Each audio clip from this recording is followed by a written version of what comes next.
This is life and enterprise management. And so as a result, we want to make sure we work on both. We want to create a system that allows you to succeed in both areas, life and your enterprise. By the way, which one would you say is more valuable? Which one? That's not how most people live the game. Most people make it the enterprise.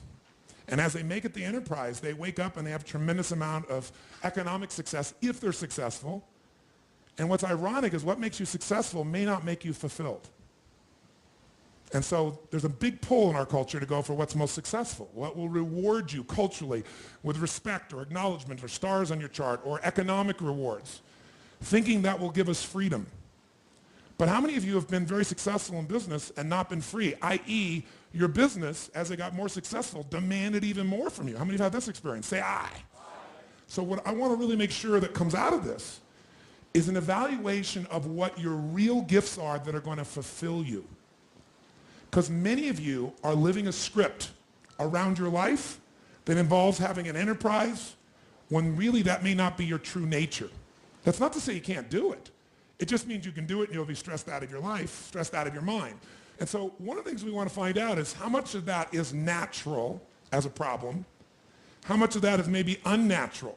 Unnatural meaning you're having problems right now that you shouldn't be having at this stage of development. Think about it. If a child is brand new and they have a problem with controlling their bladder, that's a natural problem, isn't it?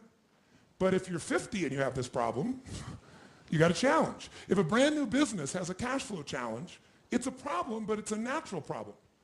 If it's a business that's been around 5 or 10 years and it's got a cash flow problem, you got a real abnormal problem. Maybe you got a problem that's even life-threatening to the business. How many follow what I'm talking about here? Sometimes those problems have to do with the fact that you don't understand the stage of development you're in. The most important element is for you to be able to do this, to be able to establish, most importantly, where you really are in your life today. Where are you? And where do you really want to go? What's going to create this extraordinary life? And to look at it brand new. Because some of you right now, if you continue the direction you're going, are going to be successful and unfulfilled, unhappy, and stressed. Because once we get, into a dream, then that dream starts to take on a life of its own. It gives us juice, it gives us energy. But how many of you ever got the dream, achieved your goal, and then thought, is this all there is? How many of you have this experience? Say aye. That's more painful than not even achieving it. Because now you've done everything, you've worked it out, and you're successful, and you're not happy.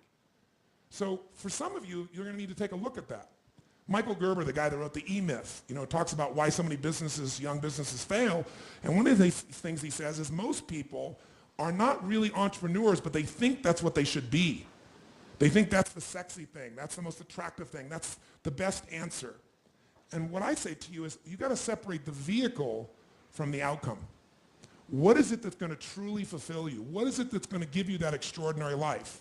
What's going to make things magnificent on your terms, not somebody else's terms, not your father, your mother, your background? What is that really? Separate the vehicle, because there's many ways to get to that vehicle. I was here in town just the other day, and I met a gentleman over here, Steve Wynn's a good friend of mine, who started, who basically built most of Las Vegas. And he built just recently, the Wynn Casino, not a few years back, $2.7 billion hotel. The most expensive individual building ever individually financed. Give you an idea, the first estimates on the rebuilding of the World Trade Centers were 1.7 billion. 2.6 billion for a hotel, right? And this man has the ability to take large risks, and he has the ability to really succeed in a major way. But I bring that up because I was in town, and for our new home, we have these hot springs. We're getting some really large crystals, and there's a guy in town who has this crystal shop, right? But you got to make an appointment to see the guy. And it's unbelievable. So I get to know him and talk to him and find out he's great friends with Steve. He's been skiing with Steve for 20 years. This guy used to have this business. He sold the business, didn't actually make that much money, but he was tired of the stress of the business. And he said, I'm just going to do what I love. And what I love to do is ski every day. So what he did was he started this little crystal business, made plenty of money, in this little business, has set aside some money from his previous business, and he gets up every day and skis, has a blast, and he has this unbelievable lifestyle. Because, he's Steve Wynn's guest everywhere. He flies on a Gulfstream, doesn't have to pay for it, right? Doesn't pay the insurance, doesn't have to pay for the fuel, doesn't worry about maintenance, managing it, or anything. And he's telling me about all these things he does in his life, and he has a $1 billion lifestyle, billionaire's lifestyle. But he structured his life in a way that's fulfilling, where he has time for his grandkids, where he has time for his wife, where he has time for his passions. But he just does it in a different way. He had this big dream, he said, of making this gigantic business, and all it did was stress him out. Now, I'm not saying that's the answer for you, but I'm saying sometimes you got to reevaluate what's going to really make you fulfilled.